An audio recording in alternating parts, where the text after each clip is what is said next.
Hello everyone, good morning. আশা করছি তোমরা যে যেখানে আছো প্রত্যেকে খুব ভালো আছো আর সুস্থ আছো। আমার আজ আরও একটি নতুন ব্লগে তোমাদের সকলকে জানাই অনেক স্বাগতম। আজকের দিনটি হলো মঙ্গলবার আর এখন ঘড়ির কাঁটাতে সকাল 6:30 মতো বাজে। সকালবেলা ঘুম থেকে উঠে গেছি। কালকে রাতে জানো তো হঠাৎ করে বৃষ্টি শুরু হয়েছে, সাথে কিন্তু প্রচণ্ড হাওয়া দিয়েছিল। আর এই বৃষ্টি হলে না আমার একদমই ঘুম হয় না। ওই যে বারবার বাইরে এসে দেখছিলাম আর কি। আর সকালবেলা ঘুম থেকে উঠে দেখি বাইরের ওয়েদারটা ভীষণ বাজে, সাথে বারান্দা রান্নাঘরের অবস্থা ভীষণ বাজে। কারণ একটু বৃষ্টি হলে আমাদের রান্নাঘরে জল পড়ে ওয়ালগুলো বেয়ে বেয়ে, সাথে বারান্দাটা ভিজে একাকার হয়ে থাকে। সাথে টিনের জংগুলো পুরো বারান্দার মধ্যে পুরো কাদা কাদা হয়ে আছে। আসলে কি বলতো, রান্নাঘরটাকে কোনো রকম পরিষ্কার করে সকালের ছেলের জন্য খাবারটা বানালাম। আসলে কাজকর্ম তো আমাদের করতে হয়, তার মধ্যে বৃষ্টি বাদলে কাজ করতে ভীষণ কষ্ট হয়। আসলে আমরা না সব সময় ওই যে অতিরিক্ত কোনো কিছুই চেয়ে ফেলি। অতিরিক্ত কোনো কিছুই ভালো না। বেশি ঠান্ডাও ভালো লাগে না, বেশি গরম ভালো লাগে না, না বেশি বৃষ্টি ভালো লাগে। ভগবান আমাদেরকে কখনোই খুশি করতে পারে না। মাঝখানে না হঠাৎ করে ভীষণ গরম পড়ছিল, ভাবলাম একটু ঠান্ডা ঠান্ডা ওয়েদার থাকলে বেশ ভালো লাগতো। আর এখন বৃষ্টিটা হওয়াতে কতটা বিরক্তি লাগছে। যাই হোক, কাজ তো করতে হবে, তো সে কারণে সকালবেলা ঘুম থেকে উঠতে উঠতে আমার 6টা বেজে গেছে। তো ছেলেকে ফ্রেশ করিয়ে খাইয়ে দাইয়ে দিলাম। আসলে কি বলতো, ছেলেও কিন্তু আজকে অনেকটা তাড়াতাড়ি উঠে গেছে। কাজকর্ম তো করতে হবে, তবে বাইরে না প্রচণ্ড কাদা কাদা হয়ে আছে আর প্রচণ্ড মশা, সে কারণে জানালাগুলো একদমই খুলি না সকাল সকালে। একটু ঝাড়টার দিয়ে আবারও বন্ধ করে রাখার চেষ্টা করি। আর জানো তো, ঘর দুয়ারগুলো ভীষণ অগোছালো হয়ে গেছে। কারণটা কি বলতো, সকালবেলা ঘুম থেকে উঠে সমস্ত জামা কাপড়গুলো একদমই জড়ো করে রেখেছিলাম। কারণ কালকে কিছু কাচা ধোয়া করেছিলাম, একদমই বেলা চলে গেছে তখনই কাচা ধোয়াগুলো করেছিলাম। হঠাৎ করে যখন মাথার মধ্যে কাজের ভূতটা চাপে না, তখন কি থেকে কি কাজ করব আমি বুঝতেও পারি না। আর এখন পুরো ঘরটা একদমই অগোছালো হয়ে আছে, তো ভাবলাম এই ঘরটা ভালো করে গুছিয়ে নিই, কারণ ওই ঘরে আমার টুকিটাকি অনেক কাজকর্ম আছে, সেগুলো করতে হবে। তবে বাইরের জায়গাটাও ভীষণ বাজে হয়ে আছে। ঘরের পেছন টেছন দেখি পুরো জাম পাতা আম পাতা পড়ে অবস্থা খারাপ হয়ে আছে, সবটা আমাকে ঝাড়তে হবে। আসলে কি বলতো, একটু জোরে হাওয়া দিলে না প্রচুর পাতা টাতা পড়ে। আমার ঘরের পেছনে কিছু গাছপালা আছে, সেখান থেকেও কিন্তু বাড়িতে চলে আসে। তবে যাই হোক, ভাবলাম আগে ঘর দুয়ারগুলো গুছিয়ে নিই। কারণ একটু বৃষ্টি বাদল হলে কি বলতো বন্ধুরা, ওই যে দরজার নিচ থেকেও কিন্তু প্রচুর ধুলোবালো ঘরে ঢুকে পড়ে। তো সকাল থেকে এখনও সেরকম কোনো কাজকর্ম করিনি, কারণ বৃষ্টিটা হওয়াতে চারপাশটা একটু হেঁটে দেখছিলাম যে কীরকম বৃষ্টি হয়েছে। আমাদের এখানে একটুখানি বৃষ্টি হলে না চারপাশে জল জমে থাকে, একদমই ভালো লাগে না। তবে কাজকর্ম তো করতেই হবে, তাই না? আবার আজকে ছেলের স্কুল আছে, ওকে স্কুলে নিয়ে যাব। তো ওকে তো স্কুলে নিয়ে যাব 8টার আগে, তো তার আগে ভাবলাম এই ঘরটা ভালো করে গুছিয়ে নিই, তারপরে যাব ওকে নিয়ে স্কুলে। আর জানো তো বন্ধুরা, এই যে ভিতরে কৌটো কাটাগুলো রাখি, সবটা আমি কিন্তু বের করে করে পরিষ্কার পরিচ্ছন্ন করে আবারও একটু ঝাড় দিয়ে রাখার চেষ্টা করি। অনেক সময় কি বলতো, অনেক দিন হয়ে গেলে কি বলতো, ঝাড় না দিলে অনেকটা নোংরা আর ধুলো পড়ে থাকে আর কি। তো যাই হোক, চালের যে বালতিটা সেটাও দেখি খালি হয়ে গেছে। তো দেখো, চালটাও ঢেলে রেখে দিয়েছি। অনেক দিন আগে থাকতে দেখছিলাম একটা ফেরিওয়ালা আসলে না, একটা ভেবেছিলাম চালের ড্রাম নেব। বাজারে দেখেছিলাম চালের ড্রাম স্টিলের অনেকটা দাম বলছিল। আর এত দাম দিয়ে চালের ড্রাম এই মুহূর্তে নিতে পারবো না, সেই কারণে ভাবলাম প্লাস্টিকের একটা বড় বালতি নিয়ে নেব। কিন্তু আমাদের এখানে না বেশ অনেক দিন হয়ে গেছে ফেরিওয়ালাগুলো আসছিল না, মানে সেরকম বালতিও পাচ্ছি না। একটা বালতি আছে বড়, সেটার মধ্যে আমি কিন্তু গ্রসারি যে বাজারগুলো থাকে সেগুলো গুছিয়ে রাখি। এরকম ঢাকনাওয়ালা বালতি থাকলে না বড় অনেকটাই সুবিধা হয়। তো যাই হোক, ওই ঘরটা ঝাড়টার দিয়ে কিন্তু আমি এদিকে ছেলেকে কিন্তু স্কুলে দিয়ে বাড়িতে আসলাম। আর এই ঘরের অবস্থা দেখতে পাচ্ছ, ভীষণ অগোছালো। সকাল থেকে ছেলে এখানে খেলা করছিল আর দুষ্টুমি করছিল। তার মধ্যে আমার বিছানার মধ্যে একটা প্লাস্টিক পাতা আছে না, সে কারণে বিছানাটা একদমই নড়ে যায় আর কি, সরে যায়। আর যতই গুছিয়ে রাখি না কেন, যখন ছেলে লাপালাপি করে একটা সাইডে চলে আসে। তো সকালবেলা আবারও আমাকে ভালো করে গোছাতে হয়, যখন ওকে স্কুলে দিয়ে আসি তারপরে কিন্তু কাজ কাজগুলো এক নাগাড়ায় আমি করে নেওয়ার চেষ্টা করি। দেখবে একটা বাচ্চা থাকলে কাজগুলো কিন্তু আমাদের অনেকটা বার করে করতে হয়। কোনো কারণে যদি বাড়ির মধ্যে না থাকে বা কোথাও বেরোলে আমরা কিন্তু মারা তাড়াহুড়ো করে কাজগুলো করে নেওয়ারও চেষ্টা করি। তবে যাই হোক, এখন ছেলেকে যেহেতু স্কুলে দিয়ে এসেছি, এসে কিন্তু আমি একটু বসেছিলাম, বসে একটু জল খেলাম। আর জানো তো বন্ধুরা, তোমাদের বললাম না আমাদের এখানে একটু বৃষ্টি বাদল হলে রাস্তাঘাটে ভীষণ অবস্থা খারাপ হয়ে যায়। আজকেও দেখি সেম, রাস্তাঘাটে দেখি বেশ জল জমে আছে আর ভীষণ কাদা হয়ে গেছে। মানে ট্যাপট্যাপানি বৃষ্টিতে জলটা ভালোই জমেছে, আর একটু বেশি জোরে বৃষ্টি দিল তাহলে কিন্তু রাস্তাঘাট একদমই ধুয়ে পরিষ্কার হয়ে যেত। আর আজকে বেশ কয়েকটা দিন তোমাদের তো বললাম বাইরে কিন্তু সেরকম রোদটা উঠছিল না। আর আমার না বেশ কিছু শীতের জামা কাপড়ও কাচার দরকার, সেগুলো ধুয়ে তুলে রাখবো। তবে মাঝে মধ্যে অনেক কাচা ধোয়া করে করে কিন্তু আমি শীতের কিছু জামা কাপড় তুলে নিয়েছি। আসলে শীত তো শেষ, কারণ কি বলতো, এখন বৃষ্টিটা হওয়াতে আবার একটু একটু ঠান্ডা ঠান্ডা ওয়েদার লাগছে। যাই হোক, এদিকে বাড়িতে এসে এক ফোঁটো আর বসিনি, তাড়াতাড়ি করে ওই যে জলটা খেয়ে কাজে লেগে পড়েছি। কারণ জানো তো, আমাকে সময়ের মধ্যে সমস্ত কাজকর্মগুলো করতে হয়। তবে এই যে সুন্দর করে ঘর গোছাতে আমি বরাবরই পছন্দ করি। আমার ঘরে যেটুকু জিনিসপত্র আছে সবটা কিন্তু আমি নিজের হাতে একটু একটু করে সাজিয়েছি। তবে প্রত্যেকটা মেয়ে চায় তার ঘরগুলোকে, তার বাড়িটাকে সুন্দর করে সাজিয়ে গুছিয়ে রাখতে। তবে জানো তো, তার জন্য অপেক্ষা করতে হয়, ধৈর্য ধরতে হয়, তারপরে কিন্তু আমরা অল্প অল্প করে করতে পারি।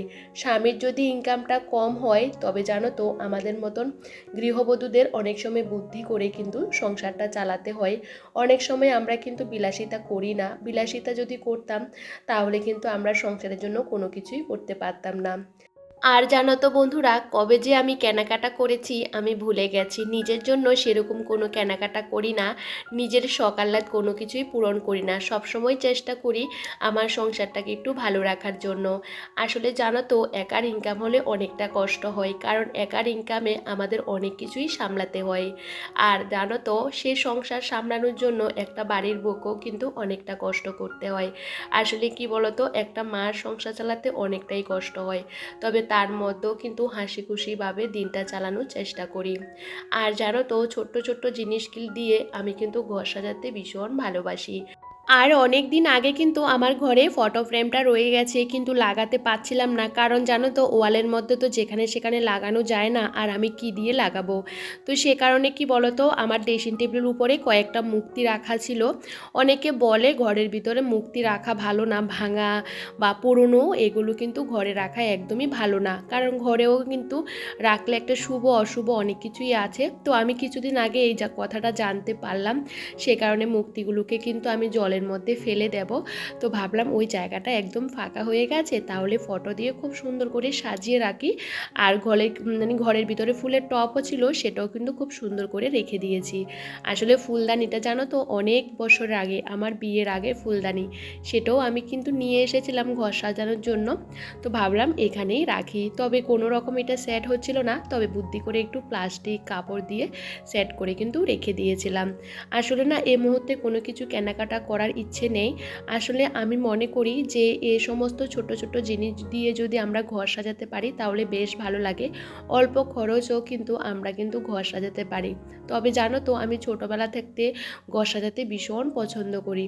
টুকটাক কিন্তু নিজের জন্য না কিনে ঘর সাজানোর জিনিস কিন্তু আমি বরাবরই কিনতাম। যেরকম ঠাকুর ঘরের জিনিস, রান্নাবান্নার জিনিস, তারপরে ঘরের ফুলদানি, ছোট ছোট যেগুলো একদমই কম প্রাইসে আমি কিনতে পারবো, ওই যে মা বাবার থেকে পয়সা নিয়ে অল্প অল্প করে কিন্তু অনেক কিছুই করেছিলাম। সে কথাগুলো আমার মা বাবা এখনও আমাকে বলে। তো সেই স্বভাবটা কিন্তু আমার এখনও রয়ে গেছে। আমি কিন্তু মেকআপের জিনিস বলো আর নিজের জামা কাপড় সেরকম একদমই কেনাকাটা করি না। সবসময় কিন্তু ওই যে সংসারে যেটুকু লাগবে সেটুকুই কিন্তু কেনাকাটা করি। আর এদিকে মুক্তিগুলো প্যাকেটের মধ্যে ঢুকিয়ে রেখেছি, যখন ছেলেকে নিয়ে আসতে যাব ওখানে বড় একটা ঝিল আছে, ওখানেই ফেলে দেব। সে কারণে প্যাকেটের মধ্যে ঢুকিয়ে একটা সাইডে রেখে দিয়েছি। আর বললাম তো, কালকে যে বৃষ্টি হয়েছিল, সকালবেলা বারান্দাটা আমি প্রথমে ঝাড় দিয়ে নিয়েছিলাম, কারণ বৃষ্টির জলে একদম ভিজে গেছিলো, বাচ্চা আছে তো সে কারণে পড়ে যাবে। তো চারদিকে না প্রচণ্ড কাদা কাদা হয়ে আছে। আর আমার যেহেতু টিনের বারান্দা, টিনগুলো প্রচণ্ড জং পড়ে গেছে, জং পড়ে পুরো নিচটা একদমই কালো কালো হয়ে গেছে, দেখতে ভীষণ বাজে লাগছিল। তো ভাবলাম ঘর দুয়ার ভালো করে একবারে গুছিয়ে নিই, তারপরে বাইরের জায়গাটা জল দিয়ে ভালো করে ধুয়ে নেব, কারণ আমার মুছতে গেলে অনেকটাই কষ্ট হবে, অনেক বার করে মুছতে হবে। সে কারণে জল ঢেলে ভালো করে ঝাড় দিয়ে নিচ্ছিলাম। আর জানো তো, অনেকটা বার করে কিন্তু এখানে জল দিয়ে ধুতে হয়েছিল, প্রচুর টিনের জংগুলো পড়ে আছে। তো বাইরের জায়গাটা আজকে সকালবেলা একদমই ঝাড় দিইনি, কারণ এতটাই ভিজে গেছে, পায়ের মধ্যে কাদা কাদা লাগছিল। তারপরও দেখবে বাসি উঠোন না ঝাড় দিয়ে তো পারা যায় না। তবে আমার উঠোনের মধ্যে সেরকম কিছু পড়েনি, হালকা কয়েকটা পাতা টাতা পড়েছে। ওই যে পেছনে কিন্তু জাম গাছ অনেকটা বড় হয়েছে, সেখানের পাতাগুলো এখান থেকে এসে কয়েকটা পড়েছে। আর জানো তো, ঘরের পেছনে প্রচুর জাম পাতা পড়েছে, সেগুলো পরিষ্কার করব। তার আগে ভাবলাম বাইরের জায়গাটা টুকটুক করে ঝাড় দিয়ে নিই। আর এদিকে বাইরের জায়গাটা ঝাড় দিয়ে আর ঘরের পেছনের জায়গাটাও ঝাড় দিয়ে নিয়েছি। আর এদিকে ঘর দুয়ার কিন্তু আমার মোছা হয়ে গেছে, ফাঁকাটাও ছেড়ে দিয়েছি। আসলে বৃষ্টি হোক আর যাই হোক, আমি সবসময় চেষ্টা করি ঘর দুয়ার, বাড়ির প্রত্যেকটা কর্নার পরিষ্কার করে রাখতে। পরিষ্কার করতে একটু সময় লাগে আর একটু কষ্ট হয়, তারপরও যদি আমরা গুছিয়ে রাখি, মন থেকে অনেকটা শান্তি পাওয়া যায়। আর এদিকে আজকে বাথরুমে গেছি, পরিষ্কার করেছি, কারণ আমার বাথরুমও কিন্তু দুদিন পর পর পরিষ্কার করি। আর এটা বলতে পারো আমার অভ্যাসে পরিণত হয়ে গেছে। আমার বর সবসময় বলে, বাড়িতে তুমি আর ছেলে এত পরিষ্কার করার কি আছে? তবে জানো তো, আমার ভালো লাগে না, এটা আমার অভ্যাসে পরিণত হয়ে গেছে। আর সাথে কিন্তু মাথাটাও শ্যাম্পু করে নিয়েছি। আর এদিকে কিন্তু ঠাকুর পুজো দেওয়া কমপ্লিট হয়ে গেছে, আমি পুজো দিয়ে তারপরে আসলাম ওই যে মাথাটা একটু ভিজে চুলটা মুছতে। কারণ কি বলতো, আমার অনেকটা দেরি হয়ে গেছে, ছেলের 10:30টার সময় স্কুল ছুটি হয়ে যায়, এখন বাজে 10টা 20। আমি কখন যাব ছেলেকে আনতে?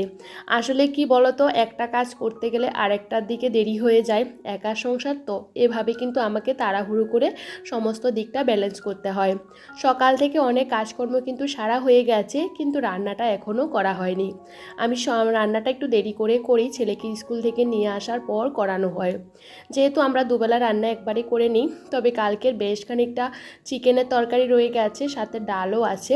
তো আজকে কি বলতো, ডিম সিদ্ধ করব আর শাক ভাজি করব, এটুকুই রান্নাবান্না। তবে যাই হোক, যেটুকুই রান্নাবান্না করি না কেন, আমি কিন্তু রান্নাবান্নাগুলো কিন্তু তাড়াতাড়ি করে নেওয়ার চেষ্টা করি, কারণ রান্নার পরও কিন্তু অনেক কাজকর্ম থাকে, সেগুলোও সারতে হয়।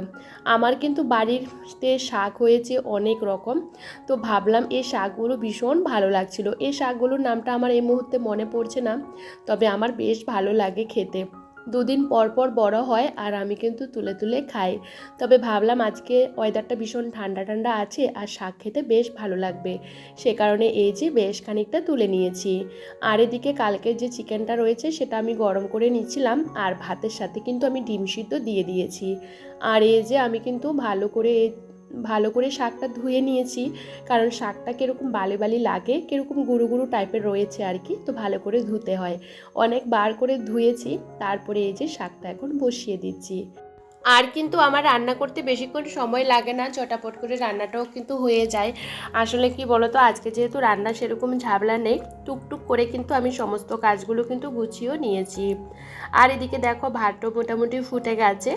আসলে কি বলতো, ভাতটা আগে আমি বসিয়ে দিয়েছি, তারপরে শাকটা বসালাম আর কি। আর এই যে শাকটাও কিন্তু হয়ে গেছে। এদিকে কিন্তু আমার ডালটাও গরম করব, কারণ ডালটা এখনও গরম বসাইনি। আসলে আমি আর ছেলে আর সেরকম খাওয়ার ছেলে হয়নি, সে কারণে কি বলতো, বেশিরভাগ সময় আগের দিন তরকারি রানলে পরের দিনও কিন্তু আমাকে খেতে হয়। সেহেতু আমি কিন্তু পরের দিন আর বেশি একটা রান্নার ঝামেলা রাখি না, রাতেরবেলা ছেলের জন্য কিছু একটা বানিয়ে নিই। আর একা থাকলে বুঝতেই পারো, রান্না সেরকম ঝামেলা থাকে না, ছোট্ট বাচ্চা আছে যেহেতু, অল্প টুকিটাকি রান্নাবান্না আমি করি। না হলে আমার একার জন্য হলে তো আমি মনে হয় করতামও না, ভালো লাগে না। বাড়িতে লোকজন থাকলে রান্নার চাপটাও কিন্তু অনেকটা পরিমাণেই থাকে। আর এদিকে দেখো, এক এক করে কিন্তু রান্নাঘরটা ভালো করে পরিষ্কার করে নিয়েছিলাম। আর এদিকে আজকে কি বলতো, রান্নার কোটো কাটাগুলোও কিন্তু মুছে নিয়েছি। অনেকটা বার করে কিন্তু রান্নাঘরটাকে আমাকে ভালো করে মুছতে হয়, প্লাস্টিক তো এখানে সেখানে পড়ে থাকে, তো সেই কারণে ঘষে ঘষে পরিষ্কার করে আমি কিন্তু অনেকবার করে মুছে টুছে জায়গা জিনিস জায়গাতেও রেখে দিয়েছি। এখন ছেলেকে ভাত খাওয়াবো, ওর চান টান হয়ে গেছে, আর ওকে খাওয়াতে বেশ খানিকটা সময়ও লাগবে। তবে জানো তো, হঠাৎ করে দেখি রোদ উঠেছে, তো বাইরে বাইরের ভিজে জামা কাপড়গুলো একটু উল্টে পাল্টে দিলাম। আর দেখবে রান্নাবান্না করার পর না একটু ফ্রেশ না হলে ভালো লাগে না। তবে চলো বন্ধুরা, আজকে ব্লগটা আর বেশি বড় করলাম না। আর আজকে ব্লগটা তোমাদের কেমন লাগলো কমেন্ট করে জানাতে একদমই ভুলো না। সবাই সবার পরিবারকে নিয়ে অনেকটা ভালো থেকো, সুস্থ থেকো, সাবধানে থেকো। তাহলে বন্ধুরা আজ আসি, সবাইকে টাটা।